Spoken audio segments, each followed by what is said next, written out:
If you're tired of Windows updates, ads, and a desktop that feels locked down, and you want something that just works out of the box, Linux Mint is one of the easiest, most familiar ways to switch. In this video, I'll explain what Linux Mint is, why so many people pick it, and what to expect if you decide to try it today. What is Linux Mint?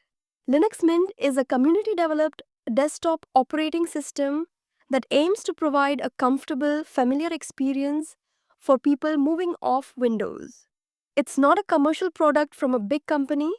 It's a volunteer-driven Linux distribution that focuses on usability, stability, and an out-of-the-box desktop that just feels right to many former Windows users.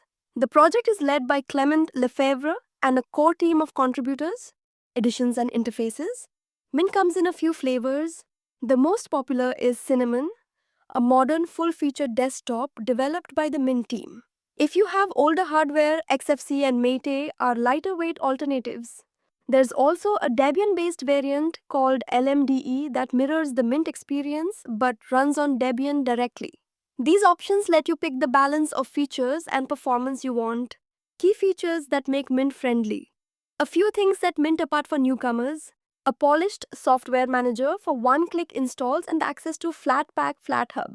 An update manager that gives control over what updates you install and when. Built-in tools like TimeShift for snapshots, so you can roll back a broken upgrade.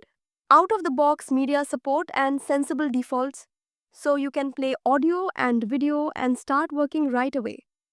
These design choices are why Mint is often recommended to people switching from Windows. Now, Mint versus Windows.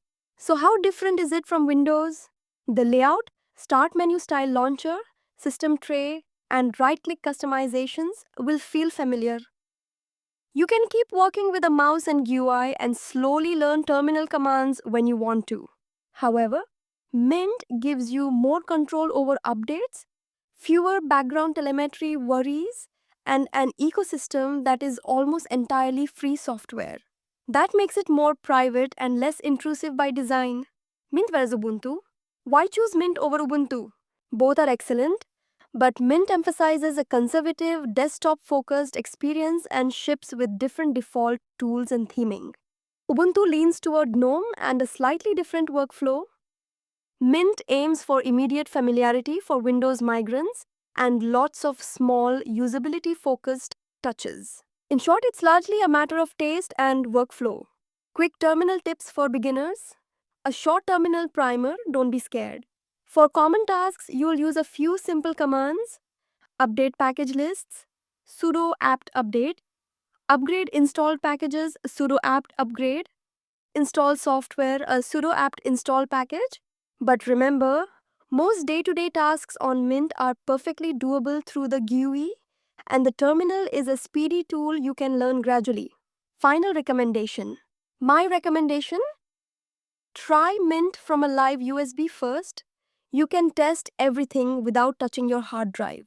If you like it, make a TimeShift backup before upgrading or installing major changes. Many people find Mint to be the easiest route into Linux because it keeps the desktop simple and familiar while giving you better control and privacy. If you want, I can make a step-by-step install tutorial next. Drop a comment and subscribe. Want an install walkthrough? Hit like and tell me whether you prefer Cinnamon, Mate, or XFCE. I'll do the deep dive next.